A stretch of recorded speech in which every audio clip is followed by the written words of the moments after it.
Hello and welcome back to the Villa Filler podcast. I'm rejoined with my good friend Dan Wiseman. Dan, how you doing, bro?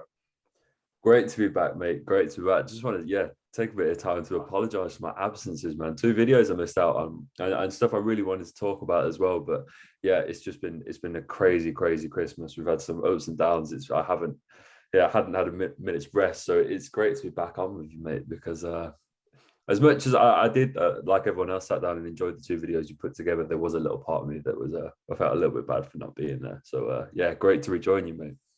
Before we do get into things, Dan, that it looks like the Wiseman for Prime Minister campaign has taken. It's been derailed slightly because there's someone in the comments, Dan, saying that you should be, you're more of a dictator or a world leader. What's this about, Dan? Would you like to clear the air first of all? I'm shocked by this. I would like the opportunity for whoever it was just to clear that up a little bit because I don't want to go down that avenue, man. It feels like this was really picking up steam. I've even actually spoke my girlfriend Chloe. I'm in bed at night, and I like just feed her things off my manifesto that I would like to implement because it seems like you guys there's some real steam picking up, but it has been derailed because apparently I don't believe in like democracy, which is not true, by the way.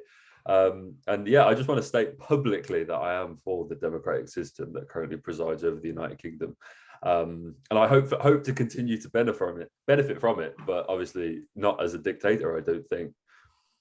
Yeah. But this is what I mean. You have this. This is politics, mate. I'm seeing spin campaigns, people trying to derail me before this has even got going. So it's good to know that I'm seriously, I'm having some power on the bigwigs because clearly they're trying to sideswipe me early doors. If anything, mate, it just means that they know that you're good and they know that yes, that's what I'm saying. There's some steam behind the campaign. So if anything, the people, I guess it's a compliment. Yeah. But speaking of steam or lack of steam, Dan, it's transfer rumour season, and we're not hearing 100. Too much. It seems like the club are keeping things close to the chest. But you guys will have seen from the title, you will have seen from the thumbnail. 2 players who we're going to talk about today are NICOLAS TAGLIAFICO of Ajax and our very own Axel Tuanzebe. But before we get into that, Dan, we've got a message from our sponsors for today's video. So we'll let that roll first. Dan, have you ever wanted an app that collates all the scores and news from your favourite teams in the whole of Europe, Dan? Have you ever wanted that? Is a constant need of mine, mate, because there's always news. That's the thing, is that we love this game. We love the industry of football because it's ever changing, mate, and you need a place to keep up with it all. And we have that place exactly for you guys. It's One Football. Guys, this app is genuinely, it's life-changing. It's great because I actually I use it. So it's great because it's where I pull the stats from for the podcast. So it's like there's all that new stuff as well, but you can track all of the players' stats from like across Europe for all the different leagues, for continental football as well. It's a dream. It's a dream. And the best part, mate, is it's free. It's free, and guys, it would help support the channel massively if you check that One Football using the link in the description down below. We promise you guys won't be disappointed. There we go. So guys, if you guys haven't checked it out, make sure you do download One Football. First link in the description.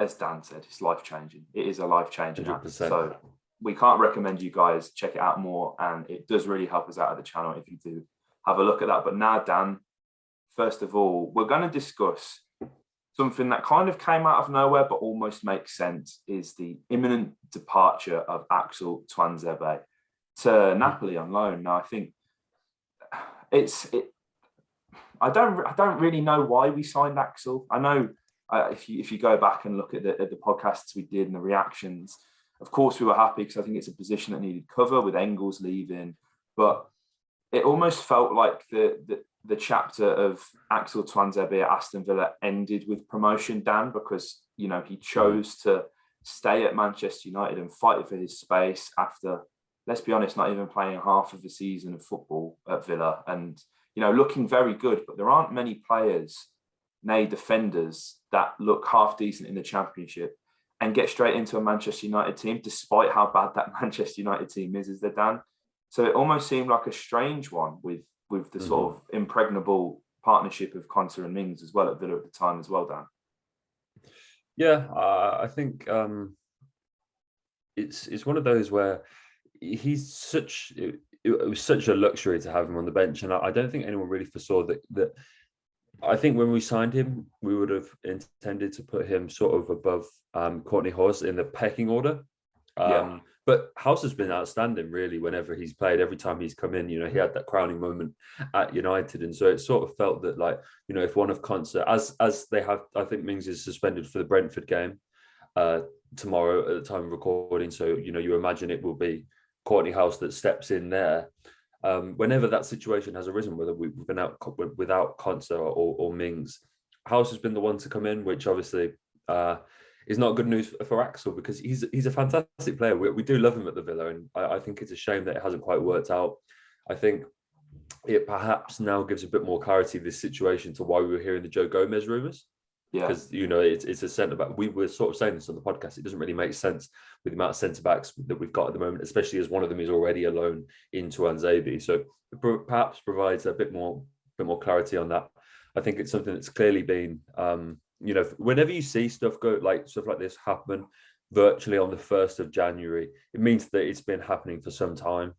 This is not something that it's just come about overnight. Obviously, they've waited for the clock to strike 12 and the deal is starting to be actioned. So I think it's exciting for Axel. I can't wait to see it. We've seen Fiaco Tomori go out and really do well at AC Milan. I love seeing English players go abroad. It's something that I'm glad we're starting to see more and more, especially these young guys as well. I think I speak on behalf of all Villa fans when I say, we wish him all the best, because it's an exciting club to go and play for 100%, and hopefully he gets the game time he deserves, because he is quality. I think the deal only really makes sense for Napoli, though, Dan, doesn't it? Because obviously they're going to be without Koulibaly through AFCON for at least 4 to 6 weeks potentially as he goes away with Senegal, I think. But it's a loan reportedly with no option to buy. They're paying a £500,000 loan fee, which I guess is standard. You can't really complain at that if you're Napoli. I guess that's the sort of standard fee. But it's a deal with no option to buy. So is it just a sort of 6-month stint, and then Axel is back at United and hopes to get himself back in that team again as well? I don't know. I mean, listen, I would much rather spend my time in Naples than in Birmingham. Let's put that absolutely clear on the record. I would absolutely take a 6-month loan to spend some time in Naples chilling, but it almost doesn't make much sense from a footballing perspective. And I think right now in Axel's career, he has to be playing regular football, and he's good enough to be playing regular football at a decent level. So it's kind of a confusing one, but hopefully Villa have something in the works. I think the sort of the Joe Gomez rumours, they've not really come back. But I mean, seeing them on TalkSport talking about Villa going after Roberto Firmino, you think, bloody hell! Like, first of all, what on earth are you guys smoking over there? Yeah. But secondly, I think you've really got to consider it's not going to be a player like that of that profile, that big. I think if we are getting a big name in the window, Dan, it's the one that we're going to talk about in this podcast later on, isn't it? But yeah, it does sort of beg the question: who's gonna then come in? Because Courtney's got 6 months left on his contract with the option to extend to a further year. We're hearing Watford are interested in Courtney as well, Dan. It looks like he's going to start against Brentford. It's just a bit of a confusing one at the moment, and it's almost a really difficult position to recruit for, because in January we're not going to spend big money on a player to supersede Mings or Konsa, are we? No, definitely not. I think we're starting to see some more of Lamario Bogard on the bench. Yeah. And sort of circling in around the first team. And, we have to start giving these kids opportunities at some point. So I'm all for seeing what he can do. We have got some good defenders in there. Sil Swinkles as well, who joined with quite a lot of hype. I think it was last season. So there are kids in the under-23s who we can look to. I'm really enjoying seeing, we haven't seen him come on to make his debut yet, but Roeg Boonham has been on the bench. He was on the bench against Chelsea. We're starting to see a few more of those guys sort of edge towards the team. Funny story actually about the under-23s. Just going to quickly jump this in. I was on the way to the Chelsea game, and past just as you come out of my road, standing on the corner waiting for a lift was Caleb Chukwuemeka. Just on his phone, clearly just pacing. Obviously hadn't been picked up yet by whoever, but Yeah, just drove past. I was like, They should have offered him a lift, I'm going to Villa Park if you want to come with me, Caleb. But no, it's good to see these kids starting to edge closer, and maybe one of those guys I mentioned is the answer. Yeah, I think it almost seems it's difficult. I think you can put a young player on the bench in the Premier League, as we have been doing, but as you say, it's about giving them the game time. And with the FA Cup coming up, you don't know. But when you've got 4 centre backs who are as good as the 4 that we currently have at the moment in Axel, Tyrone, Courtney, and Esri, then they're never going to get a look in, are they? And it's a shame. And I think a load of people have been sort of sharing the highlights of 2021. And for me, the big one, Dan, for Aston Villa, and probably the only one, is that Louis Barry goal against Liverpool. That performance, that day that them lads got, you almost forget. It feels like it's been so long ago, but it was an absolutely fantastic moment for everyone in the club, and I think it just, again, that kind of highlights the work that the academy's doing and the work that's been put in. Not only short term, this has been a 4 or 5 year thing when you're looking at players like JJ, Carney, Caleb, these kind of players that are being recruited. It's not all necessarily short term. Like a lot of these lads who we're seeing have been at the club since they're 8 years old, and are having an absolutely fantastic time in the under 23s. So to hopefully see a pathway for them is, I think, ultimately what we want, isn't it, really? Yeah, 100%. I think that's what you have to, we've spoken about the situation that Carney's got with his contract at the moment. And I think you have to give these players clear visions to the first team, because that's ultimately what they're in this game for. It's why these big talents are going to come to a Villa instead of leaving for a United or a City or a Chelsea or something like that, those big academies, because there is, you envisage a greater time of getting game time. And that is at some point when you have this current crop of youngsters, you have to embed them, and with that comes a few different things. You have to allow them to make mistakes, because that will happen. We've seen a couple of moments. There were moments for Carney in the Chelsea game where he gave the ball away. I think was he the one that gave the ball away, which eventually resulted to the Lukaku penalty. I'm not sure, but these things happen, and these guys are talented, and so these kind of 3rd, 4th choice spots, I think it's worth giving them to the kids. Yeah, for sure, man, for sure. But to move on to a position that definitely needs strength, I think given, injuries, some poor form here and there, COVID and everything, which I think has seen Ashley Young kind of come out of the team. I think he's had COVID. I think it's fair to say he's potentially one of them. So he's not been around. And then Targi didn't have a brilliant game against Chelsea, but, on the whole, I think he's been all right this season. But left back is a position that I think we need to strengthen, full back in general.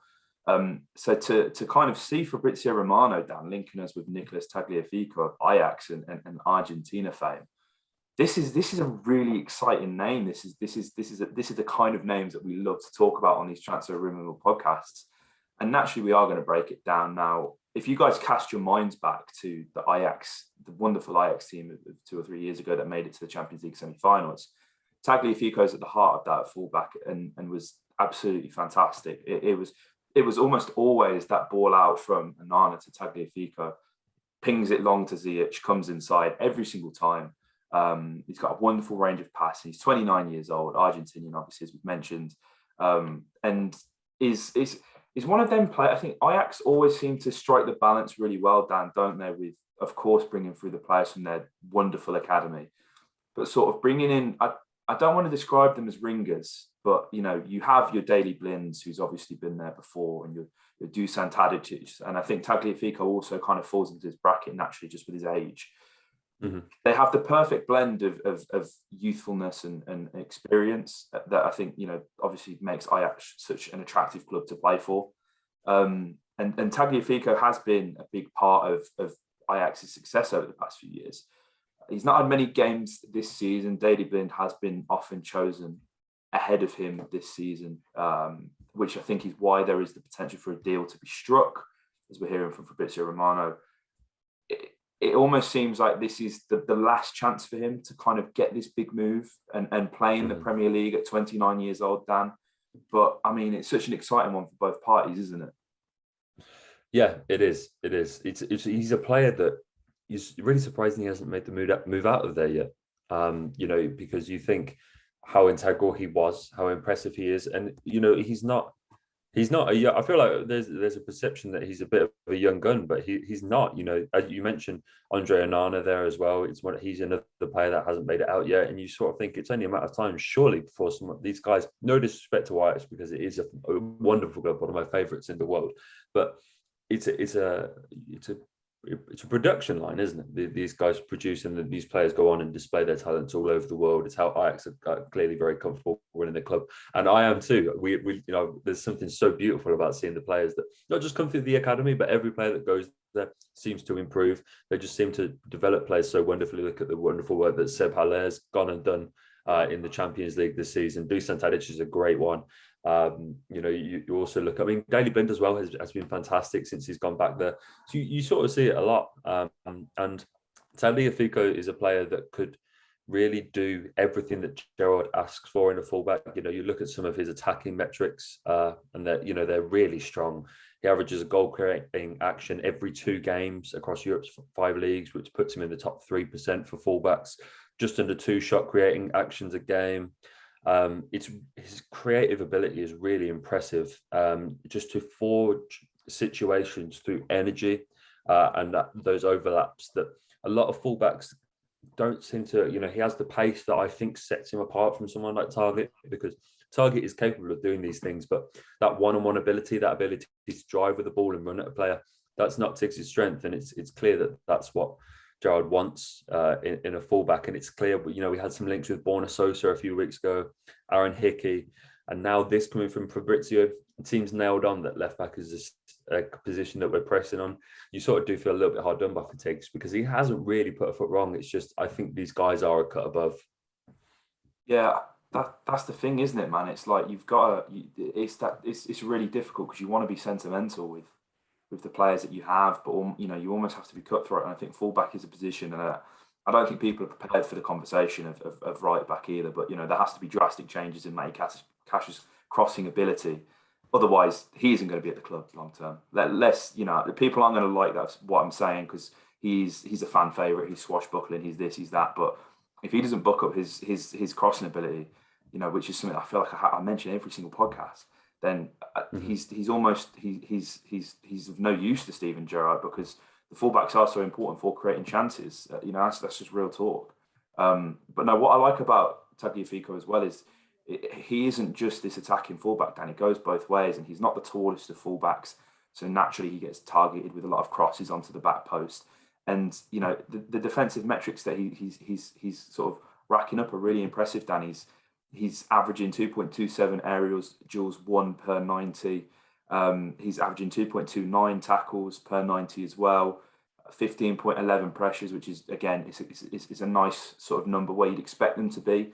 I think, naturally Ajax will dominate possession a lot of the time as well. So that does kind of have to be considered, especially when you look at the heat maps and you compare them to Matt Target's of just sort of the positions that Tagliafico is occupying. Naturally, he's going to be way further up the pitch and have the ball a lot more in the opposition's half. But it's good to see that he's got the defensive numbers as well. I think, for the right fee, the fee is something that we aren't really hearing being reported too much. I don't think this guy costs you any more than £50 million in this current market at the moment, Dan, given the age, given who it's coming from. I know it's January, so that will inflate some things, but I don't think Villa are going to be going and dropping big money just yet in January. I think, we're hearing Gerrard say that it almost seems like they've had these candidates lined up since day one, since walking through. So as you alluded to earlier, mate, it's just a matter of getting this done as quickly as possible, like with Axel as well. Yeah, mate. Yeah, I think it's one of those things where we have, clearly an ambition within the club to create real competition. You titled the last video, who should start out of Danny or Watkins. And the thing this season is that those two are so close in ability that the reason that the issue has come about is because there's no clear pecking order. And we've seen it work for this club and work, in hindrance of the club at times. But we have to. It'd be interesting to see what Tiggs' response to this. It could be exactly what he needs to level up his game, because my worry is with those fullback spots is that there's no one pressing them there really. Obviously, we do have Ashley Young, but he's clearly the veteran. He's someone that's coming to fill gaps and be a leader in the dressing room. He's not really coming to play 38 games of a Premier League season. So those guys know that realistically they're going to be starting most weeks. So yeah, it's important to get the competition in, man. And I think Tagliafico, he doesn't quite fit the club's profile. You know, we have mentioned he is 29 years old. That's not exactly the kind of age that we normally go for. His birthday, he will turn 30 in August. So, you know, it's if we sign him in January, we are coming in towards his later years, but he's certainly got it in to come and do a job for a good period of time for the Villa. Fabrizio sort of said that it's still early doors. I don't think we've made official contact with Ajax, but hey, agent Emi Martinez signed us Emi Buendia. You know, all we need is him to go away with that international side in March. I think the next break is, and if it's not done then, we'll definitely take him in the summer. Absolutely, man. I think as well, one thing, you know, a lot of people do accuse Fabrizio of being a bit of a tap-in merchant, but generally when Fabrizio's talking about it, it happens. So there is some sort of credit there. Whether he gets the scoop or not exclusively, that's a completely different story. But no, it's a really exciting one, mate. We're building a nice little Southern American cohort at the club, which is just something you want, isn't it? It's great to have these beautiful, flamboyant footballers from Southern America, this samba football, you know, with the likes of Dougie and that. You just like to see it. They're born to play just beautiful football. So I think overall, I don't think there's any complaints from either of us down with this transfer. It's one that I think we're both hoping gets over the line sooner rather than later. And I think it would also signal that we mean business. Like Chelsea are interested. Chelsea need a wing back, Dan. Ben Chilwell's injured. Reece James is injured. Lyon aren't letting them recall Emerson, and there is reported interest from Chelsea in Tagliafico. Of course, for them it would be more of a sort of a short-term fix because Ben Chilwell is just a wonderful wing back. He's phenomenal. But you know, if we can go toe to toe with Chelsea, beat them to a player when you know they are in need of a left back, then you know it says a lot about the project, where things are going, and I think there is just genuinely a lot of room for people to be excited about this one. 100%, mate. 100%. Well, you know that this channel is your place to be for all these transfer developments, mate. So stay tuned, right? That's it, man. That's it. If you guys have enjoyed this, please do smash a like. Comment your thoughts as well on the signing, and make sure you check out OneFootball with the link in the description. And as well, guys, we didn't manage to hit 5K before the new year. We're going to hit it soon, and when we do, we're going to be giving away a home and away shirt. So make sure you subscribe for more content and to be entered into that giveaway. So yeah, up the Villa.